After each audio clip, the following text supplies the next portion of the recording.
क्या क्या मांगे हैं? आज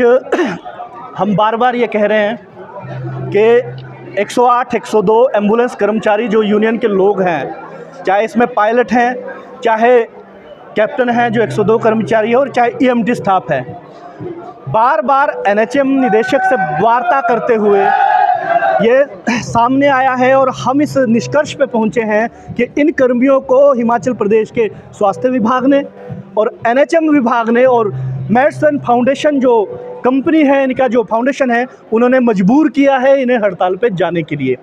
पिछले 3 बजे तक कोई भी कर्मचारी नहीं चाहता था कि उनकी गाड़ियों के पहिए थमे, क्योंकि ये बड़ा संवेदनशील मुद्दा है, क्योंकि देश के प्रदेश के मरीजों के साथ ही जुड़ा हुआ मुद्दा है। लेकिन जब कंपनी प्रबंधन ने और हिमाचल प्रदेश के स्वास्थ्य विभाग ने इनकी बात नहीं मानी, तो मजबूरन इन्हें हड़ताल का रुख करना पड़ा। पिछले रात 27 तारीख के 8 बजे के बाद इन्होंने गाड़ियों के जो पहिए इनके थम गए। अब इन्हें हड़ताल पे क्यों जाना पड़ा, ये एक बड़ा भारी समझने का विषय और बड़ा संवेदनशील भी मुद्दा है और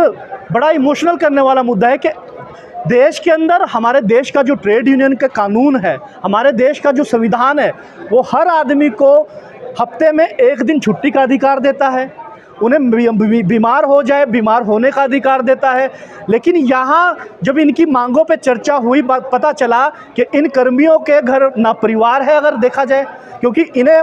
ना परिवार के साथ समय बिताने का समय है, ना इन्हें बीमार होने का हक है, क्योंकि 1 दिन की भी छुट्टी इन्हें नहीं मिलती। एक गाड़ी के अंदर जिसमें 4-4 का स्टाफ होना चाहिए, मतलब कि 2-2, 4 और 6 लोग होने चाहिए, उसमें ये सिर्फ 4 लोग सेवाएं दे रहे हैं, जो अपने आप में शर्म की बात है। और एक कर्मी 8 घंटे की बजाय 12 घंटे से भी ज़्यादा ड्यूटी दे रहा है। अगर लंबे केस पे चले गए तो 12 घंटे से 16 घंटे ड्यूटी बन जाती है। और सबसे बड़ा मुद्दा ये है कि 12 घंटे ड्यूटी करने के बाद भी जो इन्हें डबल वेतन, ओवर टाइम का जो डबल भुगतान होना चाहिए था, वो आज तक नहीं हुआ है। और देश का, हमारे प्रदेश का जो लेबर लॉ है, आपका जो कानून है, लेबर कोर्ट है, उसने बार बार ये संज्ञान दिया है, सीजेएम कोर्ट ने ये संज्ञान में लिया और उच्च न्यायालय ने ये आदेश दिए थे कि अगर कोई कर्मचारी 12 घंटे से ज़्यादा काम कर रहा है या 12 घंटे काम कर रहा है या 8 घंटे ड्यूटी से ज़्यादा काम कर रहा है, तो उन्हें डबल ओवर टाइम का भुगतान दिया जाए। लेकिन ऐसा आज तक नहीं हुआ है। पिछले 15 साल से लगभग 108 और पिछले 10 साल से, ठीक है, 102 जो गाड़ी की सेवाएं काम कर रही है, पिछले 15 साल में 3 से 4 बार सरकारें चेंज हो गई, चाहे कांग्रेस की सरकार रही है, चाहे भाजपा की सरकार रही है। लेकिन ये कर्मी किसी भी सरकार के एजेंडे में नहीं आए। ये दोनों सरकारों के लिए, चाहे केंद्र की सरकार, चाहे भाजपा की रही हो, चाहे हिमाचल प्रदेश में कांग्रेस भाजपा दोनों की सरकारें रही है, दोनों के लिए शर्मनाक विषय है। क्योंकि ये वो वॉरियर्स हैं जिन्होंने 108 और 102 में तब काम किया जब एक बच्चा अपने बुजुर्ग को भी बीमारी के समय हाथ लगाने से कतरा रहा था, तो इन लोगों ने 100 कोरोना के मरीजों को हॉस्पिटल के अंदर उन्हें सेवाएं दी। लेकिन आज ये लोग अपने बच्चों से भी छुट्टी के दिन मिलने का समय तरस रहे हैं, इन्हें वेतन नहीं मिल रहा है। और दूसरा महत्वपूर्ण मुद्दा क्या है कि जब इससे पहले जीवीके कंपनी जो काम करती थी, उस समय के बाद जो कंपनी के जो इनके मजदूरों की जो छंटनी हुई, कर्मियों की छंटनी हुई,